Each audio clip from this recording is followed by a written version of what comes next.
from my end, I have been accomplished. I have executed on many plans, campaigns, as well as a member of the House.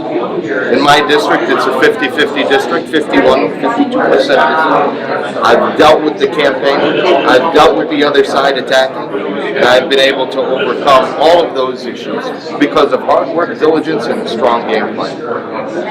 But in Congress, it's even harder because they will look at what the person has done and what flaws and chinks in their armor they have.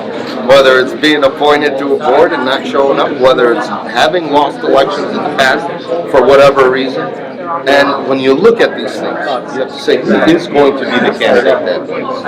That's one side of it. The other side is, what will the candidate do?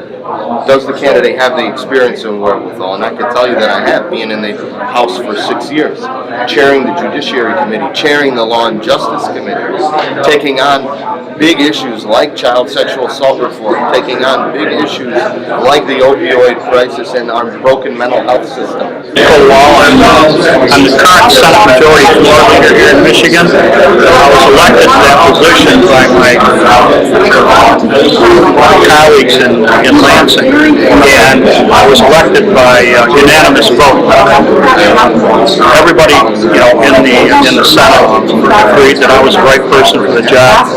Everybody was there and voted for me in this position. And I'm extremely proud of a lot of the work that we've done here in the state of Michigan. I come out of the construction industry. I spent almost 40 years in our family construction business. We basically run the companies and help them build the state. And lived through multiple recessions, depressions, or whatever you want to call it. We're a 65-year-old company. My dad started the business. My brothers and I worked in it. At one point in time, my wife even worked in the business as well. But I have two grandchildren. I have two daughters. Grandkids are Madeline and Colin. Madeline's 10-year-old, most beautiful girl you ever want to meet. Colin's is soon 7 tomorrow. Typical little boy, just fired up, so he's just raring to go. But that's one of the reasons why I'm doing what I'm doing, because I'm concerned about kids. Kids like Natasha, they're going to grow up in this country and they're going to be looking for opportunities to work, to raise families, to raise their children as well. My name is Lena Epstein. It's so good to see you again. I'm running to be your next Congresswoman for Michigan's 11th District, and I know we only have a few minutes, so I'll try to be brief in my background and bio and really spend time opening it up for questions. So I come from the world of business. I come from the private sector. I've had the opportunity at the age of 22, when I came back from college, I was asked to take over my family business, and some of you have heard this before. My father is in Port Health, and our business sells automotive and industrial lubricants to car dealerships, manufacturing facilities, quick lubes, and we have a used oil arm. When the recession hit in 2008, I was in my mid-20s, overseeing a business of $100 million in annual sales, and a third of our customers just closed their doors. The other 2/3 closed a shift, closed a building, sold off a piece of the business. So for the 2/3 that hung in there, their business was dramatically reduced. So what did I do? I decided to look under the hood of Washington, D.C. I wanted to understand who the federal legislators were, but most importantly, I wanted to understand what equipped them to be legislating on issues pertaining to taxation, regulation, healthcare, and I learned, and this is probably not going to surprise any of you, but I learned in 2008 that 95% of all federal legislators have never created a job on both sides of the aisle. And that number... Running for office is worthless.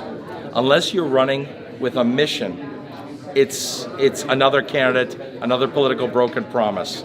I served in the military for 26 and a half years. See, I started out as a private.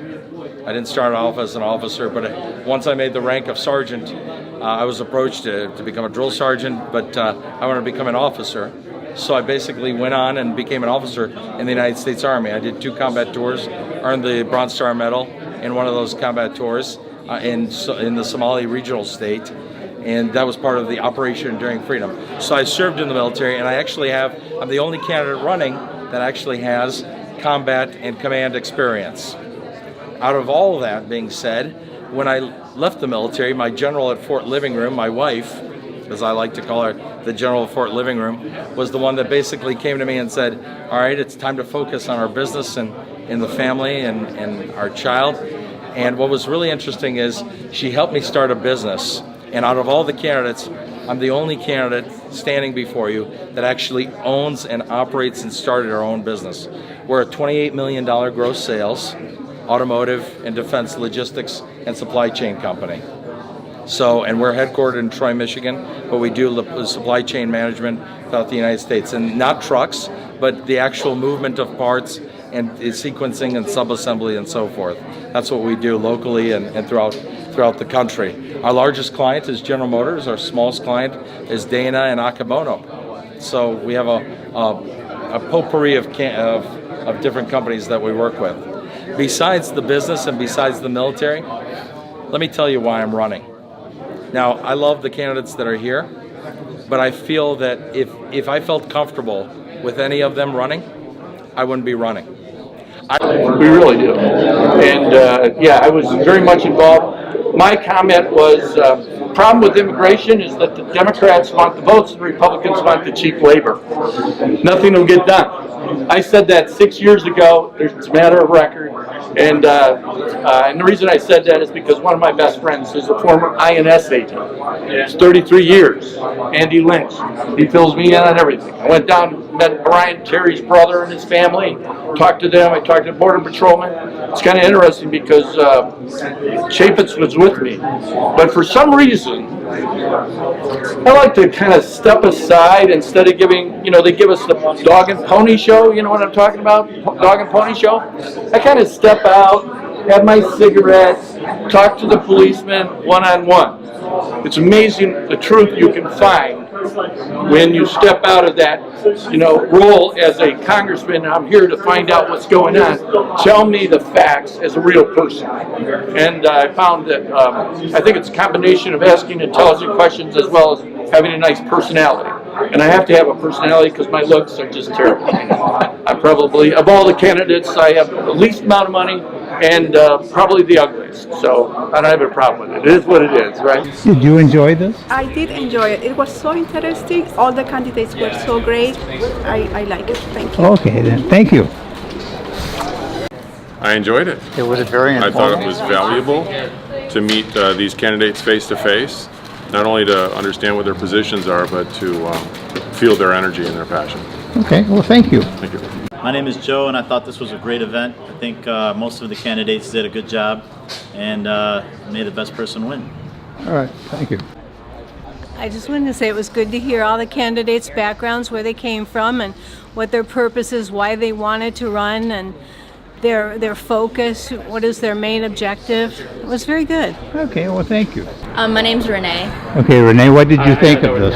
I came here with Clint, but I thought it was a good experience getting to know all the other candidates. It was pretty cool. So you learned some stuff here tonight? I did learn some stuff. Okay, So well, thanks. it was good. What do you think about this? I thought it was a very, very effective way to meet all the candidates. I also went to the debate amongst the candidates, and I learned much more tonight than what I did during the debate. So very, very effective. Okay. The only negative I'd say is that they should have had some partitions to wall them off so there wasn't so much background noise. I actually really enjoyed this event. I came into it kind of like, what's a speed dating for candidates, and I really liked it because I got to hear like everybody's own personality, and I don't know. All right, well, thank you very much. Effective. I liked the smaller, closer rapport back and forth. But some of the speakers we couldn't hear because of the noise in the room. So, like Roger said, with the partitions or anyway. But at the same time, that creates an energy and a buzz in the room when the noise level is high. So, it's a trade-off. Thank you, Name. My name is David Harrell. I'm from Troy, Michigan. I was here for the Livonia Republican Club's speed dating event. It's a good event. You get to hear from each candidate and you get to individually ask questions, which is good. My only complaint would be, or recommendation would be that you have the candidates move around instead of the people, then it'd be a little bit less chaotic. Okay, go ahead. I just thought it was hard to hear. There was so much loud interaction. So you have a hard time hearing it? Yeah. Okay, I thought the concept was good. okay. The opportunity to interact and ask questions. Did you learn Specific. anything? Yeah, I did. Okay, Yeah, I did. all right. Well, that- It helped me form, and now I'll have some further research to do. So. Yeah.